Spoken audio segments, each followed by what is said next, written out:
I bought that cabin because I needed somewhere the world couldn't find me. Not in a dramatic way, I wasn't running from anything. I was just tired. 43 years old, recently divorced, working a remote consulting job that paid well enough but meant nothing to me anymore. My buddy Dale had a place up in the Blue Ridge foothills, and one weekend he took me up there and I sat on that porch for about 20 minutes before I looked at him and said, "I need one of these." He laughed. I wasn't laughing. 6 months later, I closed on a cabin off Ridgecrest Road.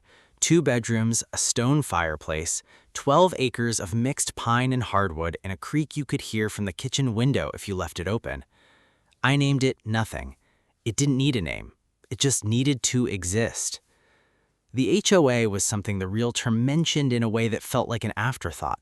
She said, "There's a small association up there, mostly just to maintain the shared gravel road. Very low-key. You'll barely notice it." I signed the documents. I barely noticed it. For the first 8 months, that was completely true. Then Sandra Prewitt became board president. I didn't know that had happened. I wasn't on email threads. I wasn't attending meetings. I came up to the cabin maybe twice a month, sometimes 3 times if work was slow. I wasn't the most connected neighbor on Ridgecrest Road, and I was completely fine with that. The guy 2 properties down, a retired electrician named Walt, would wave from his truck. That was the extent of my community engagement, and it suited me perfectly.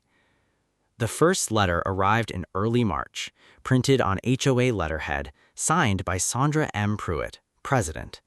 It informed me that my cabin's exterior wood stain had faded beyond acceptable community standards, and that I had 30 days to repaint or face a daily fine of $40. I read it twice. I walked outside and looked at my cabin. The stain looked fine to me, maybe a little weathered in one corner near the gutter.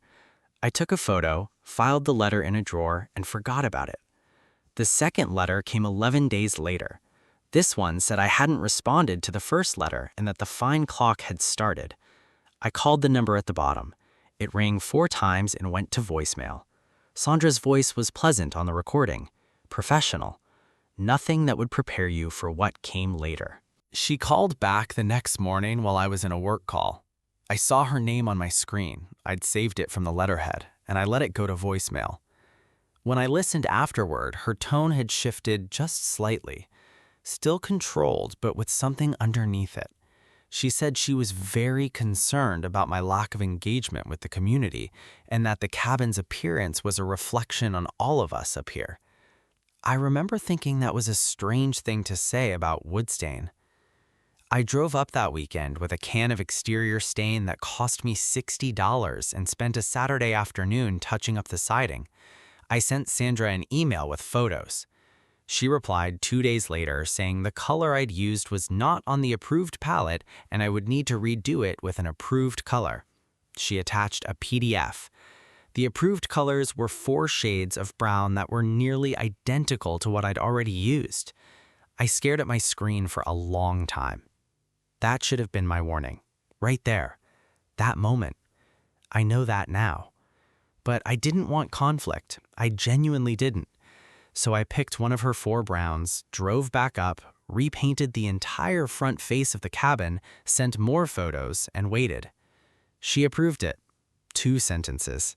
No acknowledgement of the effort or cost, just approved. Please ensure all future modifications go through the proper channels. I thought it was over. I want to tell you about the cameras before the story goes further, because they matter, and because the reason I installed them says something about how I was feeling at that point. It wasn't because of Sandra, actually. It was because the previous November, someone had stolen a generator from Walt's shed, and he thought it might have been someone passing through on the logging road. I wasn't particularly worried, but I was up there alone sometimes, and after Walt mentioned it, I bought a 4-camera system online. Mostly out of practicality. Good cameras, 1080p, motion activated, cloud backup to an app on my phone.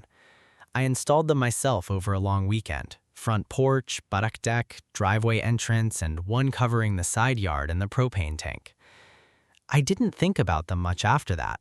They just ran quietly in the background, sending me motion clips whenever a deer walked through the yard or the wind knocked something over. I'd glance at the notifications sometimes and delete them without looking. They were just there. Sandra's next letter arrived in late May. This one was different. It wasn't about stain colors. It was about a complaint filed by an unnamed neighbor claiming my cabin was being used for commercial purposes in violation of the HOA covenant and that I was required to submit documentation proving otherwise within 15 days or face a hearing. I sat with that letter for a long time. I worked remotely, yes, from home, from my cabin sometimes. I wasn't running a business out of it. I wasn't having clients visit. I was a man on a laptop, writing reports. I called my brother-in-law, Marcus, who is a real estate attorney in Charlotte. He told me to document everything and not to engage emotionally. These things have a way of escalating when one party feels ignored, he said. I told him I'd already been responding. He said that's not the same as being heard. I sent Sandra a formal response, 3 paragraphs, explained my remote work situation, confirmed no commercial use, cited the relevant covenant language. Marcus reviewed it before I sent it. Sandra acknowledged receipt and said the matter was under review. Then came the week I didn't go to the cabin. I had a big project deadline and a work trip that stretched longer than expected. I was gone for almost 3 weeks. I didn't think much of it. I wasn't required to be there. I wasn't required to tell anyone. When I finally drove back up on a Friday evening in June, I pulled onto the gravel drive, my headlights sweeping across the front of the cabin, and I stopped the truck. The door wasn't quite right. It was closed, locked even when I got out and checked. But the screen door, the old wooden one that I'd always left latched at a particular angle, was sitting differently. I told myself I was imagining things. I unlocked the front door, went inside, turned on the lights. The cabin was clean. Nothing was missing that I could see, but something felt off. There was a quality to the air, like it had been used recently. The kitchen trash was too empty. I always left a paper towel or two in there. The bag was fresh. I stood in my own kitchen and felt a cold crawl go up my spine. I opened the app on my phone. I hadn't checked the camera notifications in almost 2 weeks. There were 63 of them waiting. I sat down at the kitchen table and I started scrolling back. Deer, wind, my neighbor driving past on the gravel road, normal things. And then, 9 days earlier at 11:14 in the morning, a car pulled into my driveway, a white Subaru Outback. I watched on the small screen as Sandra Prewitt got out, walked to my front door, knocked twice, waited, then pulled something from her jacket pocket and crouched at the door handle. The clip cut off. Motion activated. The next clip started 22 seconds later. The front door was open and she was walking inside. I watched it 3 times, 4 times. I couldn't process it. I kept going. There were clips from inside my driveway showing her car parked there for 40 minutes. There was a clip of her walking out the back door onto my deck, standing there looking out at the tree line with her hands on her hips like she owned the place. And then, 7 days ago, she'd come back. Same car, same time of morning. This time she brought someone with her, a heavy-set man wearing a polo shirt, carrying what looked like a clipboard and a measuring tape. They were inside my cabin for an hour and 6 minutes. I called Marcus that night from the cabin. I didn't sleep there. I drove to a motel 40 minutes away and called him at 11:30 at night. He was quiet for a long time after I described what I'd seen. Then he said, "Don't touch anything. Don't confront her. Don't send emails. Get me the footage tomorrow morning and let me make some calls." I trusted him, but I want to be honest. Every part of me wanted to drive to Sandra Prewitt's house right then and ask her what the hell she thought she was doing. The only thing that stopped me was Marcus's voice, steady and deliberate on the phone, saying, "You have her on camera. That's more power than anger will ever give you." He was right. I know that now in a way I couldn't fully feel that night. What Marcus found out over the next week was something I hadn't seen coming. Sandra Prewitt, it turned out, had been quietly pushing a proposal through the HOA board to classify any cabin with an absentee owner to find as anyone who visited less than once every 10 days as a potential abandonment risk that the association could petition to manage. She'd gotten 2 other board members to support it. The meeting where it was supposed to be formally adopted was scheduled for 3 weeks from now, The man with the clipboard was a property assessor.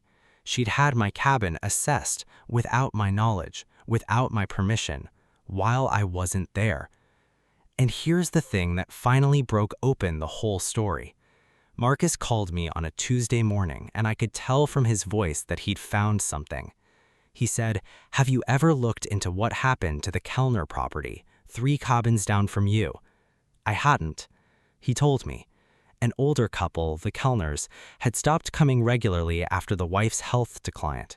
Sandra, in her capacity as board president, had filed a petition claiming the property was unmaintained and a liability. The Kellners, who were not particularly legally sophisticated, had ended up in a mediation process that cost them thousands in legal fees before they'd agreed to sell the property. And the buyer, through an LLC, had been a woman named Sandra Prewitt. She'd done this before. The sheriff's deputy who took my statement was professional and a little bit tired in the way that people are when they've seen a lot of human behavior. He watched the footage on my laptop without expression. When it ended, he said, "She used a key." I said I knew. He said, "The question is where she got it." I said I didn't know. He wrote something down. Then he asked if I wanted to pursue criminal trespass charges, and I said yes. And I asked about the assessor being on the property, and he said that was a separate matter, but likely more serious given the commercial intent. Sandra was cited 2 weeks later. Criminal trespass. The assessor's involvement triggered a complaint to the state licensing board. Marcus filed a civil suit on my behalf citing invasion of privacy, unauthorized entry, and attempted property fraud. When the suit was filed, 2 other cabin owners on Ridgecrest Road contacted Marcus within 48 hours. They'd had similar experiences. One of them was Walt. I went back to the cabin the weekend after the citation was filed. I sat on the porch with a cup of coffee and listened to the creek. The tree line was doing that thing it does in early evening when the light goes gold and horizontal through the pines and everything gets very still. I thought about Sandra standing on this deck with her hands on her hips, and I tried to understand what she'd been thinking. Whether she thought she was going to get away with it. Whether she'd told herself a story where what she was doing was somehow justified. I don't know. I'm not sure it matters. What I know is that she walked into my cabin thinking no one was watching. She made her assessment. She made her plans. She stood in my kitchen and in my living room and on my back deck, and she had absolutely no idea that 4 small cameras were recording every second of it, uploading to a server, waiting quietly for me to come home. The HOA board voted to remove her as president in August. The vote was unanimous, including the 2 members who'd originally supported her proposal. The civil suit is still ongoing. Marcus says it's going well. I still go up there twice a month, sometimes 3 times if work is slow. The front door still has the same lock, but I changed the hardware. The cameras are still running. I barely think about them anymore. Every now and then I get a notification, and it's a deer at the tree line or a Walt driving past and waving out his window. Mostly, it's quiet up there. Mostly, it's exactly what I bought it to be. But I'll tell you something. I look at that front door differently now. Not with fear, not with anger, just with a kind of awareness I didn't have before. The understanding that some people look at a place that belongs to you and see something that could belong to them. And sometimes the only thing standing between them and getting away with it is a $60 motion-activated camera and enough patience to let the footage speak for itself. Sandra Prewitt's property assessment of my cabin concluded it was worth $420,000. She never got within a mile of it again.